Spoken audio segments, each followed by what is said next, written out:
Prime Minister is not going to be meeting Trump in the ASEAN summit. He will be attending it virtually. How do you see it? Do you see India-US ties will be facing a lot of trouble till Trump sits at the helm in the United States?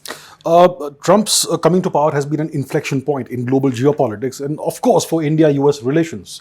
So, India-US relations the past decade, 2 decades have been characterized by what they call a strategic alignment. That India and the US are on the same boat, and we have essentially a common threat, common adversary, which we face very clearly at home, which is China. China's hegemonic aspirations, China's expansionism, its expansionist activities, China's support for Pakistan, and so much more. So it made sense for India and US to be aligned together. But the past decade or so, India has kind of transformed itself economically and in other domains. And the US now seems to be regarding India as a potential adversary, maybe in a 20-year horizon. See, right now, India is a 4 point something, whatever the number is, $1 trillion economy, right? In the future, when we become a 10 or $15 trillion economy, they expect that India will be a totally different kind of beast, because with size comes strength and different aspirations, different ambitions.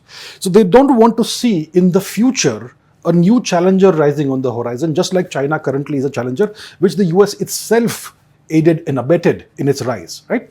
So the US now seems to have changed its policy towards India from a policy of cooperation to a policy of containment. What signs and symptoms do we see of containment? They have effected a regime change, first of all, in Pakistan in the year 2022. The ouster of Imran Khan and the installation of Shehbaz Sharif, who is completely pro-US. And also the US, the way it's aligning with Pakistan right now. Secondly, you had a regime change in Bangladesh in the year 2024. The ouster of Sheikh Hasina, who was very favorably inclined towards subcontinental integration, especially with India.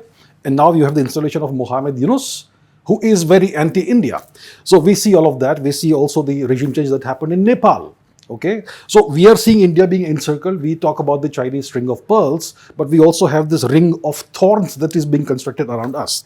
So the US is now treating India as a future adversary, and even right now the relationship is becoming more adversarial in nature. And Mr. Trump, who we are talking about, he has this proclivity for making all kinds of statements that are designed to pressurize the target. So he'll say that India has committed to doing this. India, Mr. Modi has promised that he will do this, when no such thing has happened. And by doing this, it has a twofold effect. First of all, it dares you, it challenges you to claim that Mr. Trump is lying. And if you do that, he's going to hold it against you. And he's going to be even more, he's going to impose more pressure on you, maybe more trade restrictions, tariffs, whatever. So Mr. Trump keeps on doing this.